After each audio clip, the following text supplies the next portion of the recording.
प्रदेश अध्यक्ष किस तरीके का विरोध प्रदर्शन आज आप लोग कर रहे हैं? इसके पहले आप लोग यहाँ पे 27-28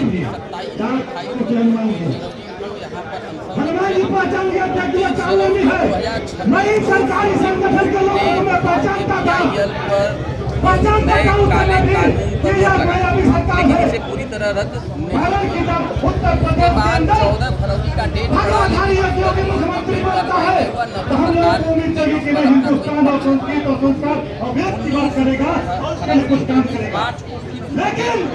जब योगी सरकार बनती है, जब आदित्य योगीनाथ मुख्यमंत्री बनते हैं, तो सबसे पहले काम किया था संपूर्ण संस्कृत विश्वविद्यालय से संबंधित महाविद्यालयों की नियुक्ति रोक दिया गया।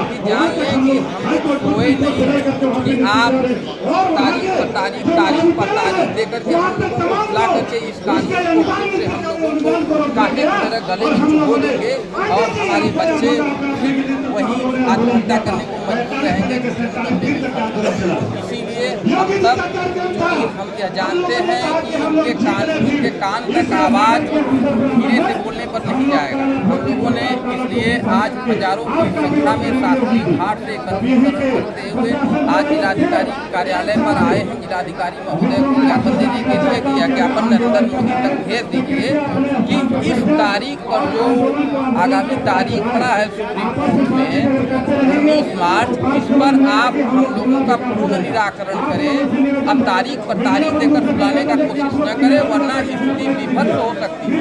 आज आप लोगों ने कोई पुतला दहन करने का भी काम किया था क्या? नहीं, हम लोगों ने पुतला दहन का कोई काम नहीं किया था। हम लोग इनकी सरकार का दहन करेंगे, इनका दहन करेंगे। हम लोगों ने तो पुतला को चुनौती दिया है कि इस कानून को रद्द करो, वरना तुम्हारे सिंहासन का तुम्हारा हम दहन करेंगे। पुतला दहन हम लोग नहीं करेंगे। गुरु जी, एक बड़ा सवाल ये खड़ा हो रहा है कि बार बार ये कहा जा रहा है कि यूजीसी का जो बजट पारित हुआ है उसका जो उद्देश्य है उसमें साफ तौर पर यह दर्शित किया गया है कि इसमें कहीं कोई दिक्कत नहीं है, या वो सवर्ण जाति का हो या अवर्ण जाति का हो, कहीं कोई दिक्कत नहीं। क्योंकि जो इंडिया में यूनिवर्सिटियों की बात हो रही है तो सबसे ज़्यादा यूनिवर्सिटियों के जो वाइस चांसलर हैं वो सवर्ण जाति से बिलोंग करते हैं। तब समस्या कहाँ है, यह बात कहना है।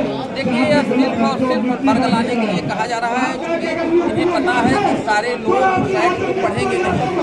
हम बयान दे देंगे, इनके नेता बयान दे देंगे, इनके मंत्री बयान दे देंगे, तो लोग इनके बहकावे में आ जाएंगे। हमने पूरा कानून, पूरा एक्ट, पूरा गजट पढ़ा है।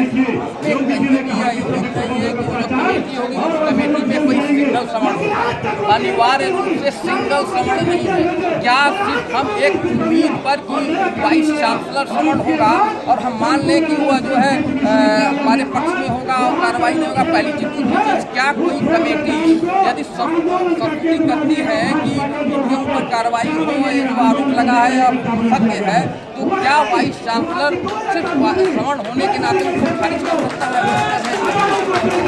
ये सिर्फ बरगलाने के लिए किया जा रहा है। इनके कमेटी में कोई श्रवण नहीं है, पहली बात। दूसरी बात यह क्यों नहीं इसमें गड़बड़ियाँ हैं, इसमें क्या कोई विधान है कि झूठी शिकायतकर्ता के खिलाफ कोई कार्रवाई होगा? कोई विधान नहीं है।